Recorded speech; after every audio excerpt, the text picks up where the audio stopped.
porque no me avergüenzo del Evangelio, porque es potencia de Dios para salud. Comienza así el apóstol tomando la delantera y advirtiendo que no se inquieta por las burlas de los perversos, sino que procura ensalzar la doctrina del Evangelio para que no parezca menospreciable a los romanos. Ciertamente da a entender que ella es despreciable para el mundo al decir que no se avergüenza de ella, mas por este medio los prepara para sufrir el oprobio de la cruz de Cristo, a fin de que no desestimen al Evangelio, cuando lo vean como objeto de las risas y burlas de los inicuos. Pero por otra parte, muestra cuán excelente es para los creyentes, porque en primer lugar, si debemos apreciar la potencia de Dios, ella es la que resalta en el Evangelio. Y si la bondad de Dios es digna de ser deseada y amada, el Evangelio es el instrumento de esa bondad. En verdad, pues, debemos honrarlo y estimarlo mucho, sabiendo que el poder de Dios merece tenerse en gran reverencia y, por otra parte, siendo el Evangelio el camino de nuestra salvación, debemos amarlo. Notemos lo mucho que San Pablo atribuye al ministerio de la palabra cuando asegura que Dios despliega en ella su virtud para salvar a los hombres. Porque el apóstol no habla aquí de ninguna revelación secreta, sino de la palabra predicada, de donde deducimos que cuantos rehúyen la predicación rechazan deliberadamente el poder de Dios y alejan de sí mismos su mano poderosa extendida para libertarles. Por lo demás, la predicación del Evangelio no opera eficazmente en todos, sino solamente cuando el Espíritu, dueño del hombre interior, ilumina los corazones. Por eso el apóstol añade, a todo aquel que cree.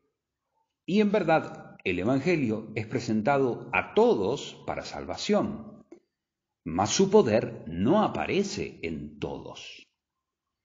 Sin embargo, aun cuando Él sea olor de muerte para los perversos, no es por culpa suya, sino por causa de la maldad humana.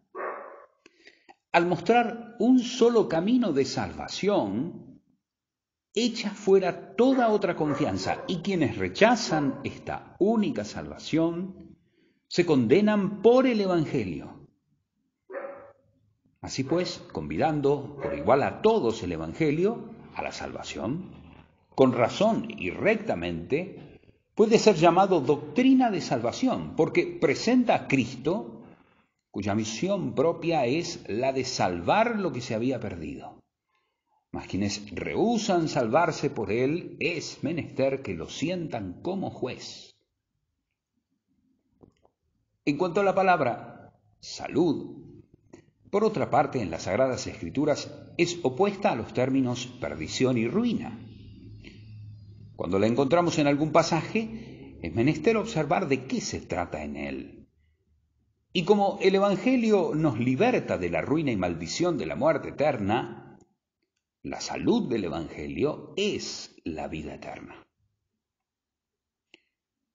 Al judío primeramente y después al griego. Bajo la palabra griego, el apóstol comprende a todos los paganos, y así se entiende por la comparación que hace, pues con todos estos dos nombres ha querido designar a toda la raza humana. Es verosímil que haya elegido entre todas las naciones a Grecia como representante de todos los pueblos, porque después de los judíos esa nación fue la primera en recibir la participación en la alianza del Evangelio. Además, porque a causa de su proximidad y de su idioma, que era muy conocido, los griegos eran más tratados por los judíos que los demás pueblos. Hay, pues, en este modo de hablar, la figura llamada sinédoque. Es una figura gramatical que consiste en poner una parte por el todo. Esto es una nota.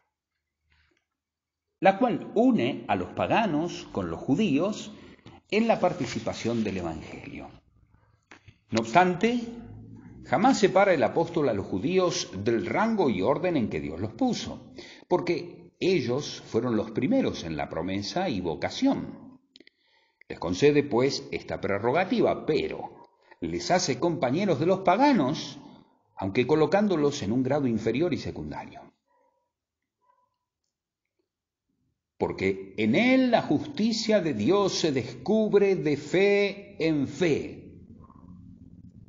Esta es una declaración y confirmación del asunto precedente, es decir, que el Evangelio es el poder de Dios para salvar. Porque si nosotros buscamos la salvación, o sea, la vida cerca de Dios, es menester primeramente que busquemos la justicia, por la cual, siendo reconciliados con Él, obtenemos, si Él nos es propicio, la vida, que consiste totalmente en su buen afecto hacia nosotros.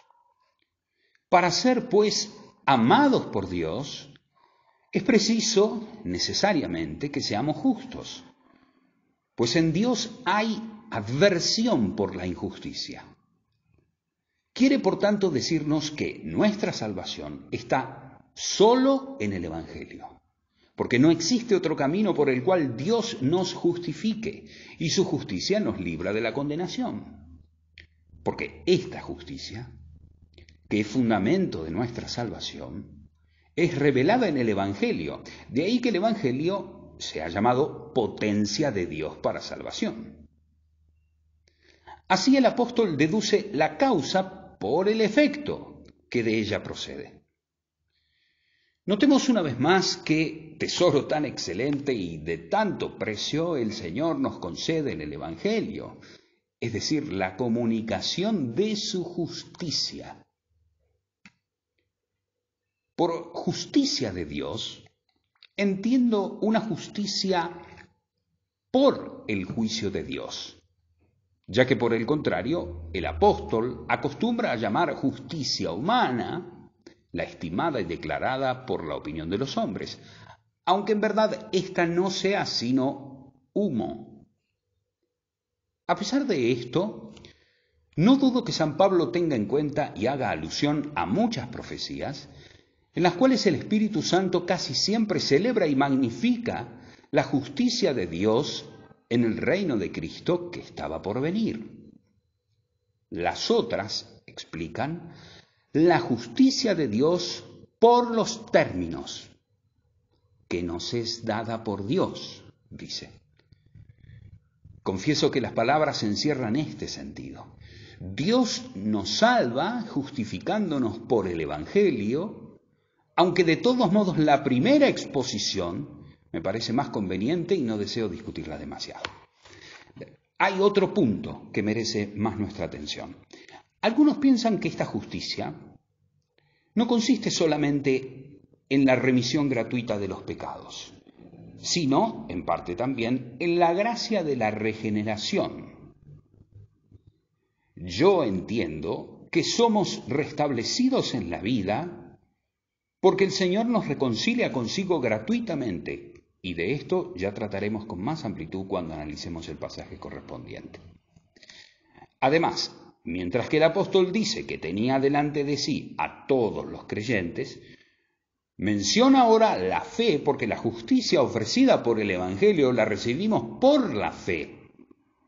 Después dice en fe, pues mientras nuestra fe avanza y según aprovechemos en su conocimiento, la justicia de Dios crece también, aumentando en nosotros, siendo, por así decirlo, tanto mejor establecidos y confirmados en su posesión. Desde el instante en que gustamos el Evangelio, contemplamos ya el rostro de Dios feliz y amable, aunque desde lejos, porque a medida que adelantamos en el temor de Dios, vemos más clara y familiarmente su gracia, como si nos aproximásemos más a algún objeto para verlo mejor.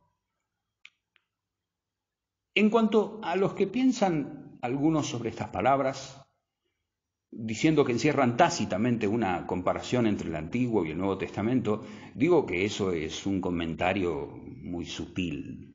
Pues San Pablo no compara en este pasaje a los cristianos con los padres que vivieron bajo la ley, sino que se refiere únicamente a nuestro avance en el camino de la fe. Como está escrito, el justo vivirá por la fe. El apóstol demuestra esta justicia de la fe por el testimonio del profeta Habacuc, pues éste, al profetizar la ruina de los soberbios, dice, a la vez, que la vida de los justos consiste y se afirma en la fe. Porque si nosotros no vivimos delante de Dios, más que por la justicia, se comprende que nuestra justicia descansa en la fe. Emplea el tiempo futuro diciendo vivirá para indicar la firme perpetuidad de esta vida a la cual se refiere, como si dijese que será no transitoria, sino eterna. Porque los perversos, por su parte, están bien engreídos con una vana fantasía de vida, una vida imaginaria. Pero cuando ellos digan paz y seguridad, entonces les sobrevendrá una muerte repentina. 1 Tesalonicenses 5:3. Esa vida en la cual ellos se apoyan no es más que una sombra fugitiva. Solamente la fe conduce a una vida verdadera. ¿Y de dónde puede proceder sino de que ella nos une a Dios y coloca nuestra vida en Él? San Pablo no emplearía este testimonio si la intención del profeta no hubiera sido afirmar que nuestra situación es segura y firme, cuando por la fe reposamos en Dios. Ciertamente, Él no atribuye a la fe la vida de los creyentes, más que cuando éstos, reprobando y condenando el orgullo del mundo, se colocan únicamente bajo la protección de Dios. Es cierto que no se trata deliberadamente este punto doctrinal ni hace mención alguna de la justificación gratuita, pero considerando la naturaleza de la fe, este testimonio está bien y es rectamente aplicado al asunto. Además, el argumento empleado por el apóstol nos obliga a reconocer la existencia de una mutua correspondencia entre fe y el Evangelio, pues al decir el justo vivirá por la fe, deduce que esa vida se recibe por el Evangelio. Tenemos, pues, el fin principal de esta primera parte de la epístola, que somos justificados por la sola misericordia de Dios, por la fe.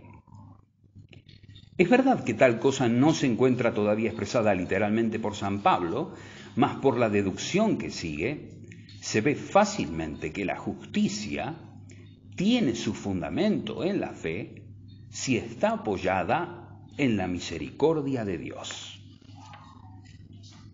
Comentario de Juan Calvino a la carta a los Romanos, capítulo 1, versículos 16 y 17.